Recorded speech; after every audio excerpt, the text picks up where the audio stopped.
And we just got what could be one of the best Switch titles in Tears of the Kingdom. And I say one of because there's surely a few more years left on the Switch lifespan, and with games like Pikmin 4 and Metroid Prime 4, the Switch has a lot of competition. Who's to say Tears of the Kingdom will always be the best? I mean, I love Tears of the Kingdom, but it struggles on the Switch, barely getting 20 FPS in some places. The Switch is incredibly underpowered for the games Nintendo is making, and definitely underpowered for the games that the rest of the industry is making. Even games like Pokemon are struggling, and whether or not that's the Nintendo Switch's fault or the Pokemon company's is up to debate. But it shows how the Switch is incredibly underpowered for what's needed nowadays. But with that, we have to ask, when does Nintendo plan to release the Switch 2? Going back to the release of the Switch, we could argue that it was pretty underpowered, barely running Tears of the Kingdom's prequel at 30 frames and even lower in some places like the Korok Forest.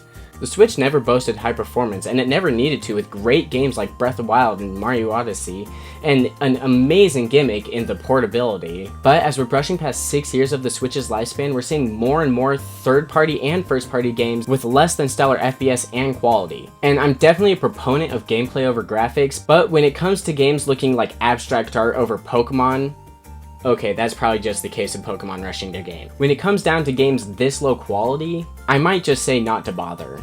But that's the problem.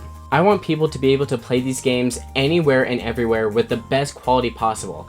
And with the Switch as it is right now, that's just not gonna happen. In the coming years, games are gonna get bigger and more complicated, and that just means more games that the Switch will miss out on, or games that'll miss to meet their full potential because of their hardware. So Nintendo needs a new console that can at least match up to the Steam Deck. Wow, what a great segue. That brings me to the Steam Deck. Last year in 2022, Valve released the Steam Deck, which is basically the Switch on crack. The Steam Deck is less like a buffed up handheld and more like a really small gaming computer, as it happily runs many 8th gen console games over 30 FPS and most at 60 FPS, and even runs Switch games at 30 FPS, but that's not something you heard from me. The Steam Deck truly makes the Nintendo Switch look like a child's toy. So why hasn't Nintendo made a Switch Pro yet in retaliation to their newest competitor? Well, it's probably because Nintendo doesn't see the Steam Deck as competition. And honestly, I don't either. All things considered, the Steam Deck is pretty niche, but you might be saying to your screen how the Steam Deck has almost sold 3 million in its first year. Well, the Switch sold over 3 million in its first quarter. And now the Switch is nearing the PS2 in spot for the best-selling console of all time. It shows how small the Steam Deck really is. Now, I love my Steam Deck. As one of those creatures who uses Apple products exclusively, it makes it really easy for me to play the games I missed.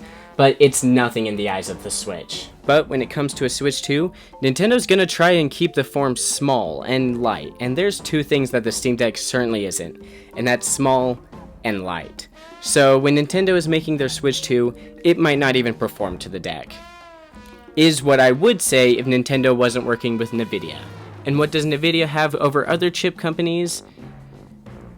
Well, I don't really know. But what I do know is that they use Nvidia chips made in 2015 for the Nintendo Switch, and that console is still chugging on with the same chipset. And I've heard many things about Nvidia working on upscaling technology to make a great picture look even greater.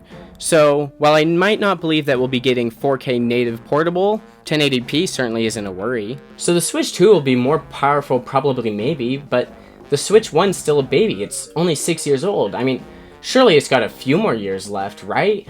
Well, as I said, we're entering year 6. In comparison, the Xbox One lasted from 2013 to 2020, with 2 upgrades in the middle, and the PlayStation 4 is pretty much the same story. So, with a 7-year lifespan on average, the Switch is practically on its deathbed, and it didn't even have any hardware upgrades. Well, we still have huge games to look forward to on the Switch, like Metroid Prime 4, Pikmin 4,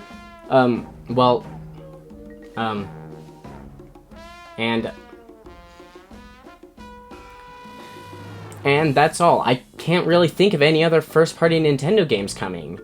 I mean, correct me if I'm wrong, but that's all. Many rightly believe that this is Nintendo slowing down their output and shifting over development to their next console. And I would be surprised if Metroid Prime 4 wasn't the exact same as Breath of the Wild in it releasing on both systems, the Switch and Switch 2, same day as a launch title.